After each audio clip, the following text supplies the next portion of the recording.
우리 옆에 분들과 인사하실까요? 참 잘 오셨습니다. 사랑하고 축복합니다.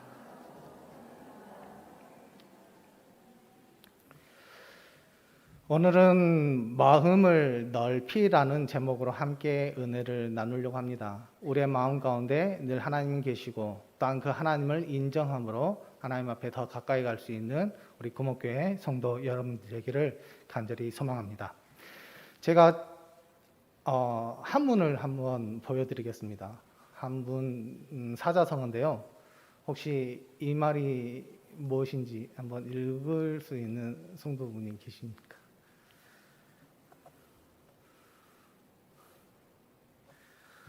네. 앞에 있는 사자성어는 변화무쌍이라는 단어입니다. 우리의 마음을 변화무쌍이라고 표현할 수 있습니다. 왜냐하면 마음이 변하는 것이 굉장히 심하고 또 변하는 것이 많기 때문입니다. 그리고 마음은 신축성에 있어 최고인 것 같습니다. 그 이유는 줄어들었다가 폭이 늘어나는 것이 측량할 수 없을 정도이기 때문입니다. 그래서 마음을 표현하는 말들도 다양합니다. 마음이 바다와 같다. 즉 넓은 마음을 일컫는 말입니다. 또한 마음이 옹졸하다라는 말도 있습니다. 그것은 좁은 마음을 이야기합니다. 그리고 마음을 다른 말로 표현하는 것들도 있습니다. 포용이라는 단어가 있는데요. 그것은 넓은 마음을 가지고 무엇이든지 잘 받아들이는 것을 포용이라고 이야기합니다. 그 반대로 또 어떤 단어가 있냐면 편협이라는 단어가 있습니다. 좁은 마음을 가졌기 때문에 잘 받아들이지 못한다는 그 의미가 편협이라는 단어에 있습니다. 그래서 마음이 넓으면 이해를 잘 합니다.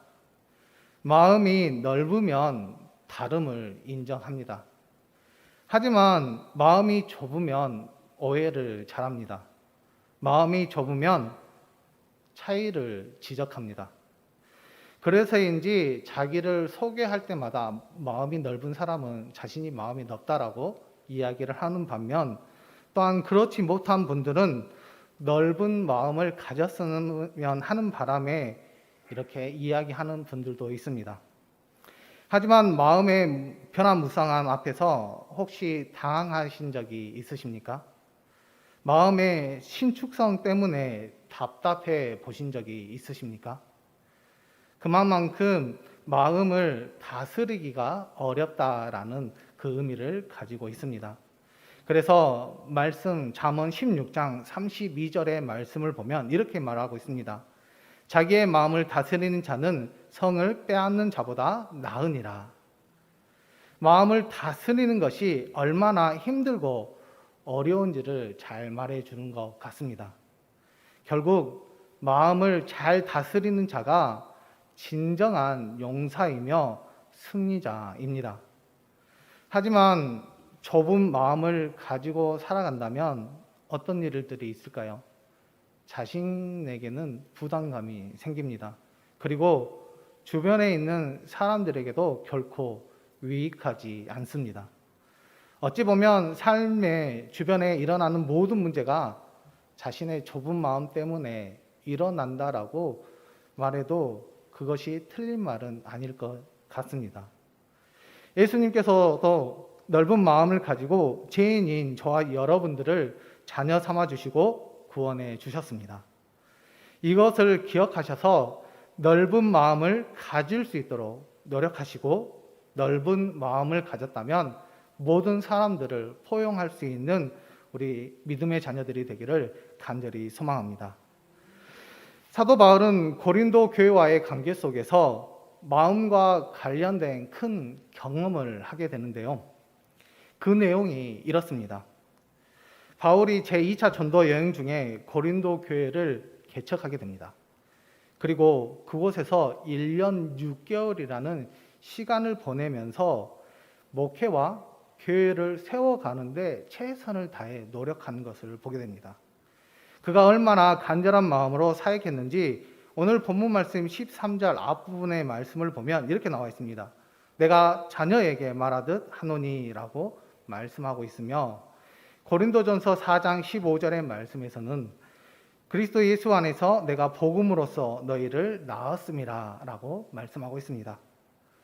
부모의 심정으로, 부모의 희생하는 마음으로 고린도 성도들을 향해서 늘 헌신 봉사했으며 양육하고 돌보았다라는 것입니다. 이제 시간이 흘러서 바울이 고린도 교회를 떠나게 되었고 다른 곳에 머무는 동안에 이 고린도 교회에서 이상한 소문을 바울이 듣게 됩니다. 그 소문이 어떤 소문이었냐? 바로 이것입니다. 바울은 변덕쟁이이다. 바울은 교인들 위에 군림한 교만한 자이다. 바울은 스스로 사도된 사이비이다. 바울은 미친 자이다. 터무니없고 어처구니가 없는 소문을 바울이 듣게 된 것입니다. 이것은 거짓 교사들과 바울에게 불만은 품은 자들이 은밀하게 저지른 소행이었습니다. 그런데 이 개소문에 동요하는 교인들이 생기기 시작했으며 바울을 그런 사람으로 취급하며 의혹을 제기하는 교인들도 생기게 되었습니다. 이것은 바울을 오해해도 크게 오해한 것과 다름이 없습니다. 이 일로 부모와 자녀 같았던 바울과 고린도 교회 교인들 사이에 틈이 생기기 시작했습니다. 그래서 바울은 그들에게 편지로 설득하게 되는데요. 이렇게 말합니다. 나는 하나님이 임명하신 진짜 사도다. 나는 너희를 주관하려고 하지 않았다. 오히려 너희를 도우려고 했다. 나는 예수께 미친 자이다. 이런 사실을 알리면서 오해를 풀려고 노력했습니다. 하지만 바울이 결정적으로 이 오해를 풀기 위해서 어떤 방법을 쓰냐 하면 바로 마음의 문제로 그들에게 오해를 풀려고 했다라는 것입니다. 그래서 오늘 본문 말씀 11절의 말씀인데요. 우리 11절의 말씀을 다 같이 한 목소리 듣겠습니다. 시작.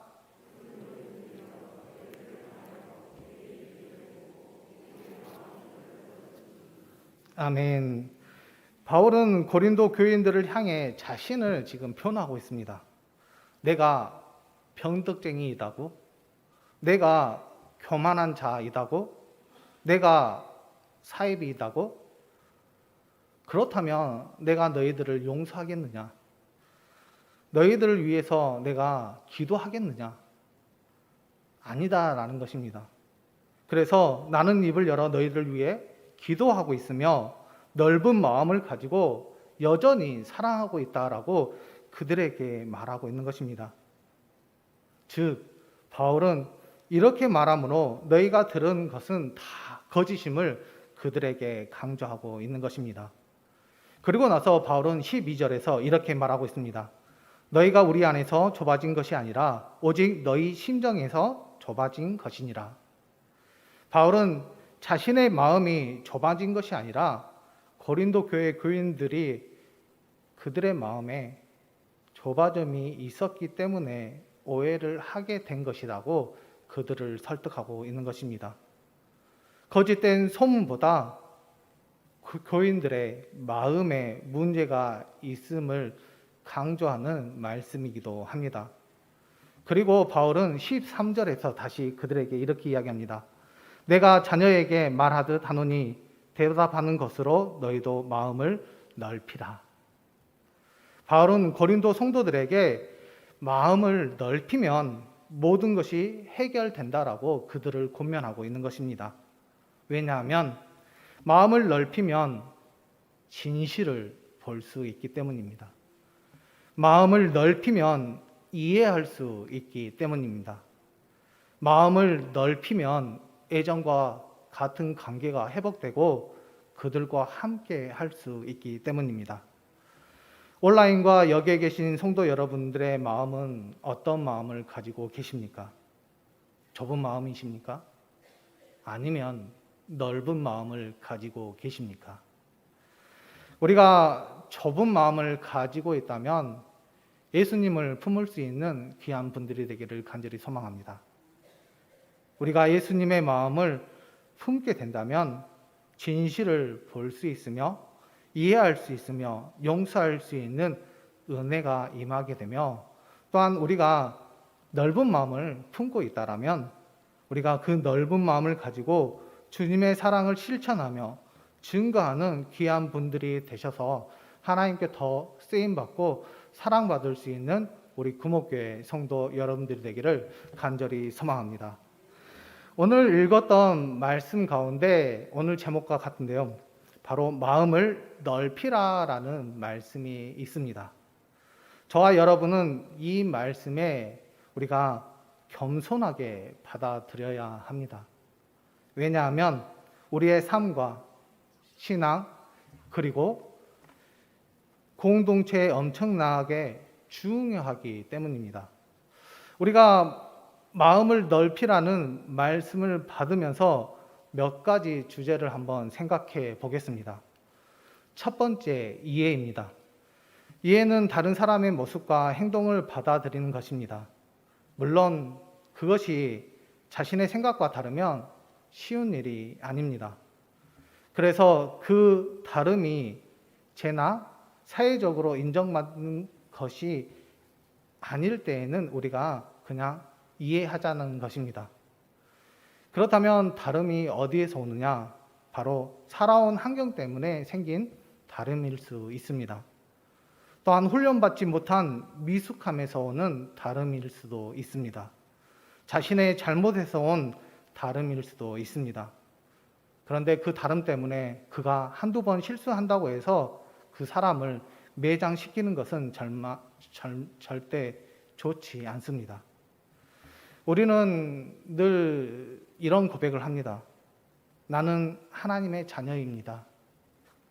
하나님은 지금도 나를 사랑하십니다.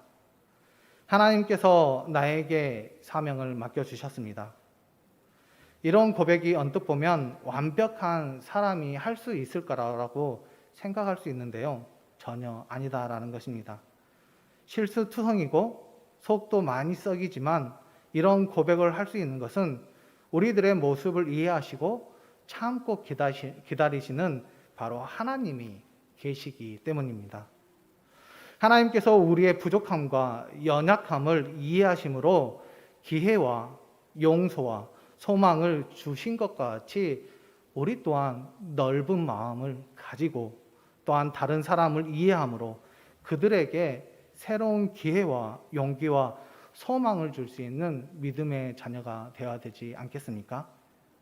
그렇다면 우리가 그들을 이해할 수 있도록 우리가 마음을 넓힐 수 있는 우리 금옥교회 성도 여러분들이 되기를 간절히 소망합니다. 그리고 두 번째는 바로 용서입니다. 용서는 다른 사람의 잘못을 받아들이는 것을 이야기합니다. 그리고 그의 마음으로부터 삶으로부터 짐을 벗겨주는 것을 의미하기도 합니다. 보통 잘못을 하는 사람의 마음에는 상처가 있습니다. 왜냐하면 자신이 저지르고 싶어서 그렇게 저지른 것이 아니고 어쩔 수 없는 상황에서 잘못이 있기 때문입니다. 이것에 대한 책임을 져야 한다고 생각하기 때문에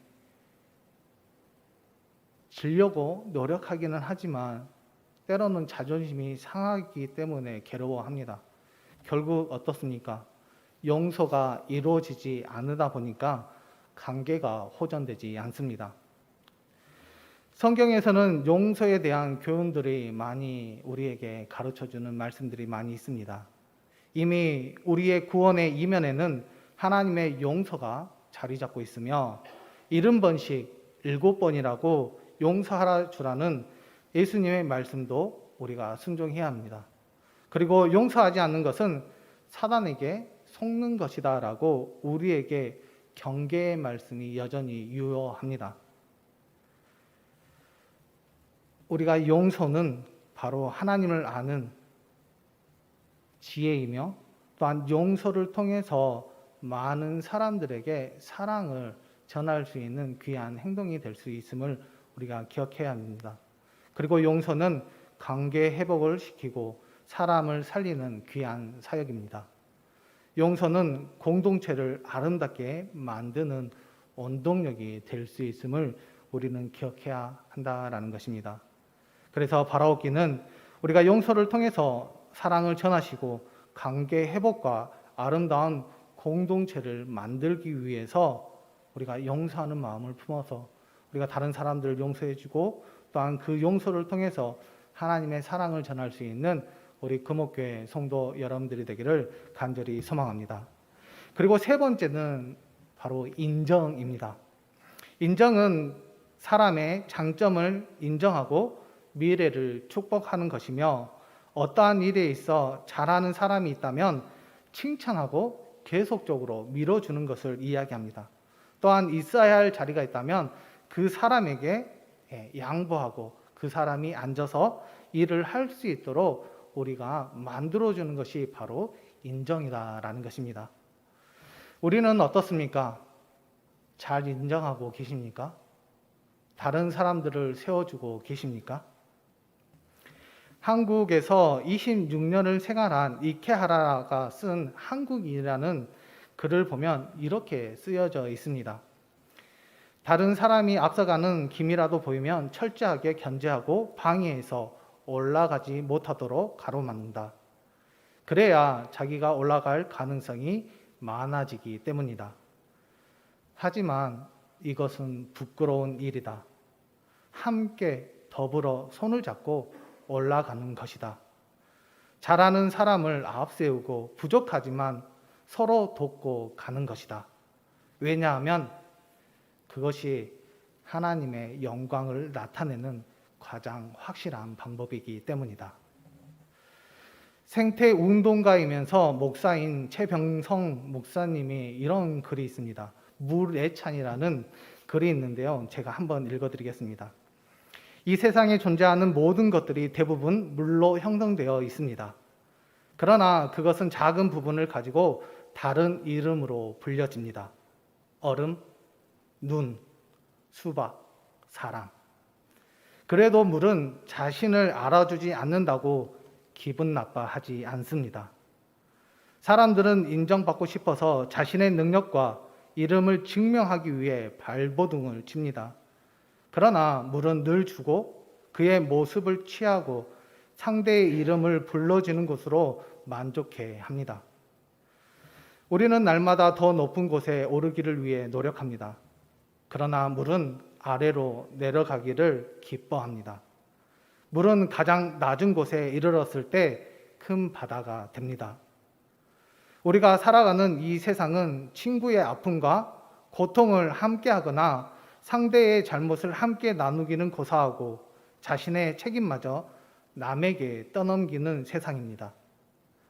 그러나 맑고 깨끗한 물은 상대의 더러움을 깨끗이 씻어주는 그 기쁨을 누리는 것이 바로 물이고 또한 물의 정신을 통해서 다시 한번 예수님의 그 모습을 생각해 봐야 되지 않겠느냐라고 하면서 글이 끝나는 것을 보게 됩니다.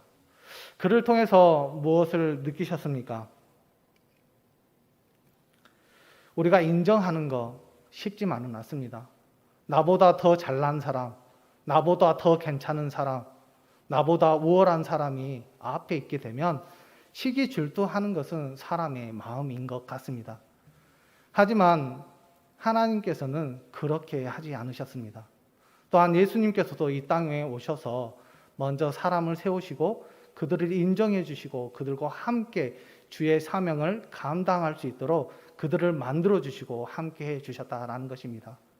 우리가 잘 알고 있는 그 12 제자들, 과연 주의 일을 감당하기에 합당한 자녀이겠습니까?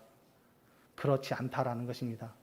하지만 예수님께서는 그들을 인정하시고 그들을 제자 삼아주시고 그들의 연약한 모습 가운데서도 그들을 하나하나 만들어 가시고 훈련시키심으로 그들을 인정해 주시고 또한 주의 사명을 감당할 수 있도록 만들어 주시고 함께 해 주셨다라는 것입니다. 우리가 이 모든 것을 할 수 있는 것은 바로 넓은 마음을 소유해야만이 그 일들을 할 수 있다라는 것입니다. 그래서 넓은 마음을 가지고 아름다운 관계를 발전할 수 있도록 우리가 늘 노력할 수 있는 금옥교회 성도 여러분들이 되기를 간절히 소망합니다. 그리고 우리가 넓은 마음을 가지고 있다면 우리 금옥 공동체는 아름다운 공동체로 만들어지는 것뿐만 아니라 주의 사명을 감당하는데 부족함이 없는 공동체가 될 수 있음을 늘 기억하시기를 바랍니다. 그리고 우리가 넓은 마음을 가지고 나아가게 된다면 우리가 이해하는 것, 용서하는 것, 그리고 남들을 인정하는 것은 문제가 되지 않습니다. 오히려 자신을 낮추려고 하는 그 마음이 있기에 우리가 서로 세워줌으로 더 하나님의 큰 사역을 감당할 수 있는 귀한 교회로 성장되는 것뿐만 아니라 하나님께 더 쓰임받고 영광을 돌릴 수 있는 귀한 교회로 만들어주시고 함께해 주실 줄 믿습니다. 우리가 하나님의 도우심을 간구하면서 이것들을 마음에 준비하셔서 하나님께 인정받고 또한 사람들에게 평안을 주는 멋진 신앙인들이 되시고 또한 하나님께 더 가까이 감으로 그 넓은 마음을 소유하셔서 이 땅 가운데 그래도 우리를 통해서 희망이 있고 또한 우리를 통해서 많은 사람들에게 소망을 줄 수 있는 우리 금옥교회 성도 여러분들이 되기를 간절히 소망합니다. 그런 자녀가 하나님으로부터 많은 축복과 은혜와 또한 삶 가운데 기적과 같은 일들이 일어나게 되는 줄 믿습니다. 끝까지 하나님을 바라보시고 함께 할 수 있는 우리 귀한 자녀들이 되기를 간절히 소망합니다.